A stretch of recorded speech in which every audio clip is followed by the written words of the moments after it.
Aduh, saya tidak habis pikir terhadap Roy Suryo dan spesiesnya. Makin kesini makin ngawur, makin parah kebebalan dan kebodohannya gitu ya. Bukannya sadar diri dan minimal ya menarik diri lah untuk tidak diekspos gitu, tapi mereka ini sepertinya mereka nggak ada lagi urat malu, sepertinya nggak ada lagi urat malu karena semakin kesini kan mereka ini sebenarnya kan paham bahwa mereka ini banyak dihujat, banyak dicaci, banyak dimaki gitu, tapi bukannya menarik diri, tapi mereka makin eksis di media gitu. Mereka menghadiri podcast dan acara-acara TV, mereka itu berganti-gantian untuk menghadiri ya. Tapi yang paling rajin itu kan Roy Suryo sama si Tompel ya. Roy Suryo sama si Tompel itu kan paling rajin ya datang ke media. Tapi makin mereka ngoceh sana sini, makin kelihatan kan kebodohan dan kebebalan dan kemunafikan mereka gitu. Terakhir sekali Roy Suryo ternyata juga bagian dari pendukung pemanggilan dari Gibran.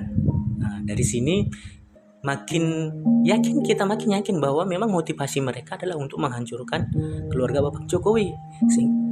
Mereka ingin Bapak Jokowi tidak punya power lagi untuk bisa menjadi istilahnya bisa mengambil bagian ke dalam pemerintahan Prabowo Subianto, dan finalnya adalah mereka ingin mengambil bagian di dalam pemerintahan sebenarnya. Karena kalau untuk menghancurkan atau memangjukan Prabowo Subianto akan susah, akan sulit, karena kita tahu sendiri di DPR saja Bapak Prabowo Subianto punya dukungan lebih daripada 80%. Jadi mereka sebenarnya motivasi mereka adalah menyingkirkan andil dari Bapak Jokowi dan melengsarkan Gibran dan memasukkan pihak mereka. Dan memasukkan mereka dan disitulah nanti mereka bisa masukkan juga paham-paham yang mereka selama ini gembar-gemborkan seperti orang-orang FPI dan HTI. Jadi makin jelas ya apa motivasi mereka.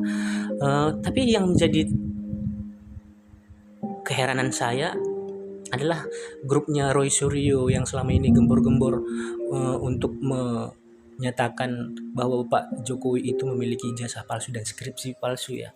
Tapi bukannya malu ya mereka ya, karena sepertinya memang urat malu mereka sudah nggak ada ya. Tapi oke lah, kita mungkin mereka saat ini lagi bersafari untuk berpuas-puas ria ngoceh sana sini, karena sebentar lagi kan udah OTW tersangka ini, jadi pesakitan nanti di persidangannya. Jadi kepada Roy Suryo, Dr. Tifa Rismon, Kurnia, Dr. si Tompel sama si kakek si Rizal Fadila itu selamat.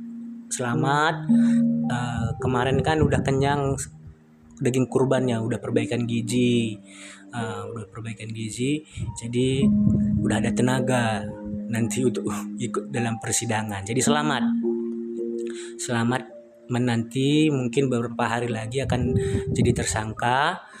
Jadi aturlah puding, atur vitamin, bobok yang cukup, biar nanti ketika di penjara nggak seperti yang dibilang Egi kemarin, ruangannya cuma 1x1 dan ada toilet di dalam, ketika malam ada tikus yang masuk. Jadi mulai dari sekarang puas-puasin tidur, puas-puasin makan enak ya, dan puas-puasin juga lah ngoceh, karena di dalam nanti kan nggak bisa lagi ngoceh seperti sekarang. Kalau sekarang ini kan kalian kan paling rajin nih datang ke media, kemana-mana, ke podcast kalian datang, ke media manapun kalian datang. Bahkan mungkin kadang-kadang kalau nggak ada yang ngundang, mungkin kalian yang buat konversi pers sendiri kali ya, karena kalian kan punya media. Kayaknya punya media yang reporternya yang keren itu tuh, yang yang uak-uak yang suka gini-gini kan, apa itu gini-gini kan sarung apanya, lengan bajunya itu ya. Jadi selamat kepada Bapak Roy Suryo dan spesies Anda. Selamat OTW ya, selamat OTW. Dan selamat juga kepada media karena udah panen raya kan selama ini, selama kasus ijazah Bapak Jokowi ini kan kalian udah panen raya kan, trending terus, acara-acara kalian trending terus. Jadi puas-puasin lah undang Roy Suryo dan spesiesnya, karena mungkin sebentar lagi kan mereka sudah tersangka, kalian nggak bisa ngundang-undang seenaknya lagi. Nah, selama ini kan kalian yang kenyang kan, kalian media-media seperti televisi, acara-acara TV ya kan, acara-acara TV yang kenyang kan selama ini. Yang paling diuntungkan ya sebenarnya media dari kasus ini kan, sebenarnya yang paling diuntungkan media karena mereka itu punya bahan terus untuk harus bisa dibahas dan masyarakat netizen suka. Jadi Roy Suryo kan selama ini kan ngoceh sana sini itu kan, cuan kalian kan pling pling pling pling pling pling terus kan. Nah, jadi puas-puasin lah sebelum Roy Suryo dan spesiesnya ini menjadi tersangka dan masuk ke jeruji besi, puas-puasin lah undang Roy Suryo gitu ya kepada media. Dan kepada kita yang masih waras, tetap berpikir waras dan tetap mendukung Bapak Jokowi. Oke. Kepada Roy Suryo, udah istirahatlah kau ya.